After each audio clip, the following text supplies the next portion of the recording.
Это мой последний пост. Сейчас мне прилетает куча не очень приятных сообщений о моей личной жизни, поэтому, если вы позволите, я хочу рассказать подробнее. Мы с моим женихом по истечении 3 лет решили пожениться.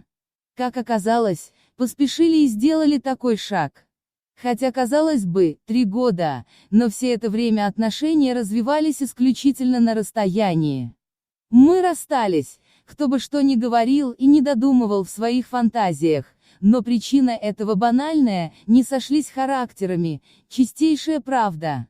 Да, мы успели расписаться и по закону мы официально муж и жена, но, к счастью, никах у нас не состоялся. И мне не важно, что там будет на бумаге, главное — это моя честь. Поэтому, прежде чем делать такой серьезный шаг, надо 1000 раз подумать и задаться вопросом, а хорошо ли я ее знаю. Чувствую ли я себя комфортно? П.С. В данной ситуации никто не виноват. Я благодарна ему и его семье за все. Это мой последний пост на тему расставания.